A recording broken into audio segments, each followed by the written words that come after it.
নমস্কার। আজকে আমাদের সাথে আছে সুমন, যে রিসেন্টলি আইবিপিএস পিও ক্র্যাক করেছে আর এখন সেন্ট্রাল ব্যাংক অফ ইন্ডিয়াতে চাকরি পেয়েছে। তো আজকে আমরা সুমনের সাথে একটু কথা বলবো যে একটা মোটিভেশনাল, যে আগামী দিনে যারা স্টুডেন্ট আছে তারা কীভাবে তাদেরকেও কীভাবে মোটিভেট করতে চায়। তো সুমন, সবার আগে তোমার পার্সোনাল ইন্ট্রোডাকশন দাও।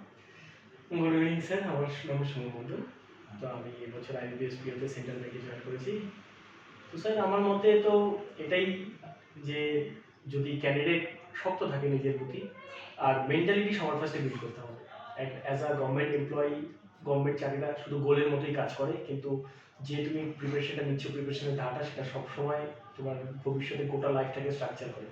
আর স্যার আমার মতে গভর্নমেন্ট অনেকে বলে যে পড়লে পাওয়া যায় না, পড়লে পাওয়া যায় না, এত ঘুষ, হ্যাঁ হতে পারে কয়েকটা জায়গায়, কিন্তু অ্যাজ আ স্টাডি তুমি যতই পড়বে ফল তোমাকে দেবেই, দিতে বাধ্য ফল।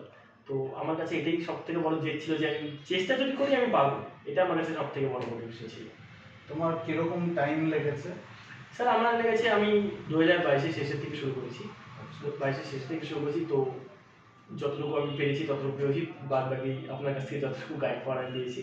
তো তারপর নিজের খাটনি করে আপনার গাইডেন্সে হয়ে গেছে 2 বছরের মধ্যে। তুমি একটা জিনিস বলো, আজকে তুমি বেঙ্গলি মিডিয়াম থেকে পড়ছো।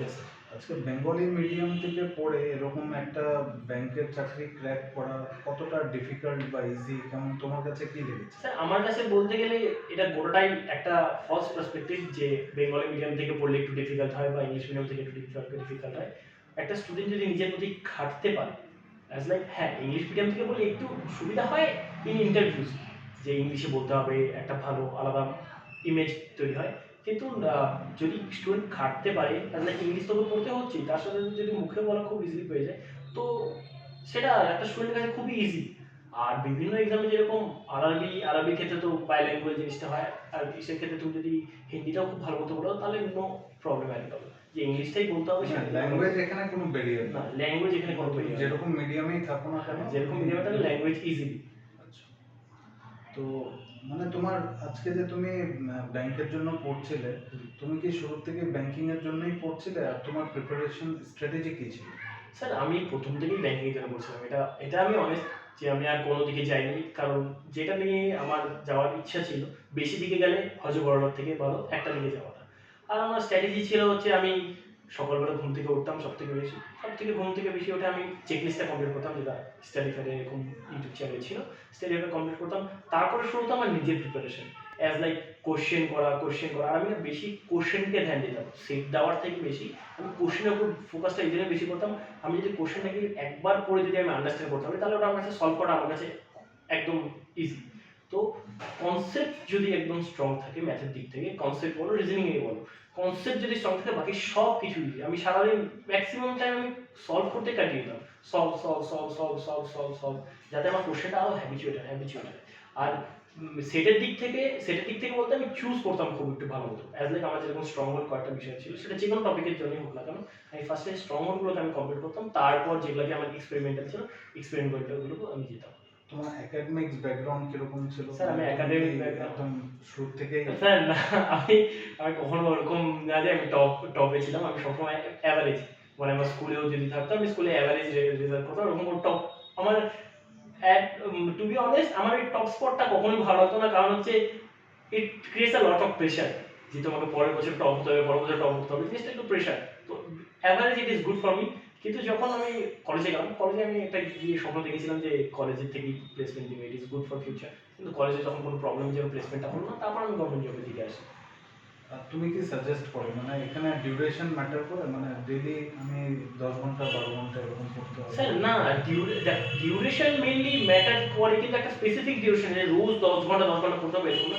তোমাকে শুধু দেখতে হবে প্রোডাক্টিভ আওয়ারটা তোমার কতটা। তুমি যখনই পড়বে প্রোডাক্টিভ আওয়ারটা সব থেকে বেশি নেসেসারি, সব থেকে বেশি। আর প্ল্যান ছাড়া তুমি যদি পড়তে বসো কিচ্ছু হবে না, এটা করবে ওটা করবে এটা করবে এটা করবে, প্ল্যান ছাড়া বসলে কিচ্ছু হবে না।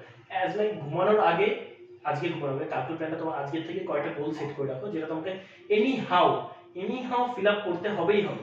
এক্সট্রা হলে it is good for you, কিন্তু যদি তুমি ওই ফিল আপটা করতে পারো টাইম টু টাইম, নিজের মানে রুটিনের প্রতি নিজে যদি লয়াল থাকো, সব কিছু ঠিকঠাক যাবে, অ্যাজ ইট ইজ গুড।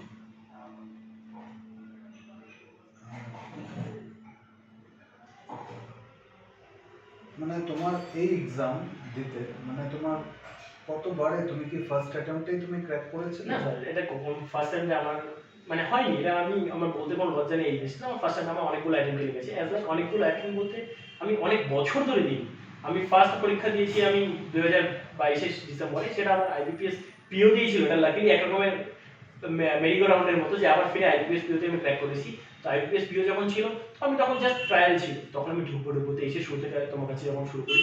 তো তারপর আমি 23-এ মাল্টিপল প্রিলিমস আমি ক্র্যাক করি, কিন্তু মেইনস আমার একটাও হয়নি। কিন্তু 2024-এ আমার সবগুলো প্রিলিমস বেরিয়েছে, যত ব্যাংক ছাড়া আমি যত ইন্স্যুরেন্স পরীক্ষা দিয়েছি সবগুলো বেরিয়েছে। তার সাথে সাথে মেইনস যেগুলো কয়েকটা বেরিয়েছে, ইন্টারভিউ আমি দিয়েছি কয়েকটা, তো ইন্টারভিউ কয়েকটা ক্র্যাক হয়নি, কিন্তু তাছাড়া all in all it is good. আমি তার সাথে সাথে শুধু একটা নিজেকে আমি কথা বলতাম, যে আমি ভগবানের কাছে শুধু একটা প্রার্থনা করতাম যে তোমরা সাথে থাকবে, আমি যদি চেষ্টা করি আমি পারবো। মানে যখন তুমি ধরো অনেক এক্সাম, বিভিন্ন এক্সামে তুমি ফেল করেছো, ফেল করার পর তখন তারপরে কেমন ফিল হয় আর সেখান থেকে কিভাবে বেরিয়ে আসতে হয়? স্যার, ফেল করার পর সব থেকে বড় আমি যেগুলো স্টোরি এটা ফেস করে, যে রিস্টার্ট করাটা কিভাবে, যে একই জিনিস আমাদের হিউম্যান নেচার এটার মধ্যে পড়ে, যে আলসির দিকে একটু বেশি, যেটা পড়া হয়ে গেছে এটা রিভিশন করবো না। কিন্তু ওই একটা রিভিশন যে কতটা কোনো একটা হ্যাবিট, হ্যাঁ আমিও রিভিশন করতাম, আমি বলছি বলে যে আমি রিভিশন করতাম বলবো না, কিন্তু আমি যে রিভিশন করতাম না সেটা ভুল। আমি যেই জিনিসটাকে পড়তাম সেটা আমার রিভিশন আর করতে হতো না, এইটা আমার জন্য সব থেকে বড়। অ্যাজ লাইক আমি নোট করে পড়তাম, ছোটো নোট করতাম, যেটা আমার এক চোখে দেখলেই জিনিসটা ঠিক হয়ে যায়। আর মানে রিভিশনের দিক থেকে জিনিসটা যতক্ষণ খিদাটা আমার না মিশে, অ্যাজ লাইক আমি যতক্ষণ গোলে না পড়ছি ততক্ষণ আমার খিদা মিশছে না। ওই খিদাটা সবসময় এভার গ্রোয়িং খিদে, সবসময় ওই খিদাটা যতক্ষণ থাকবে ততক্ষণ ঠিকঠাক থাকবেই। যে কোনো স্টুডেন্টের ক্ষেত্রে খিদা যদি মরে যায় তাহলে আর কোনোদিনও তুমি উঠতে পারবে না। আর তোমার সাকসেসের পিছনে কাকে কাকে তুমি মানে মানো যে তার জন্য তার লাইফ মানে তোমার লাইফে তাদের একটু রোল আছে? স্যার, সাকসেসের দিক থেকে যদি বলতে পারি, সবার প্রথমে তো ভগবানকে আমি মানবো, ঠিক আছে। তারপরে তুমি আছো, আমার বাবা মা আছে, আমার ফ্রেন্ডের মধ্যে কয়েকজন আছে। এরা মানে সব কিছুই মানে একা আমি, হ্যাঁ আমি খেটেছি আমি ঠিকই, কিন্তু তোমাদের আশা ভরসা, তোমাদের সাহায্য, কিউমুলেটিভ সব কিছু মিলে, তো কিউমুলেটিভ সব কিছু মিলে জিনিসটা অনেকটা হেল্প করে এই জিনিসটাই। কিউমুলেটিভ তোমার খাটনি আর বাকিদের ব্লেসিংস না স্যার, তারা ব্লেসিং শুধু না, তারা খেটেছে, এমন না যে আমি একে শুধু দেখালেই হবে, তারাও নিজের থেকে খেটেছে, তারাও আমাকে দেখিয়েছে পথটা কোথাও। এটাই। ঠিক আছে, তুমি লাস্টে ভিউয়ার্সদেরকে কিছু বলতে পারো?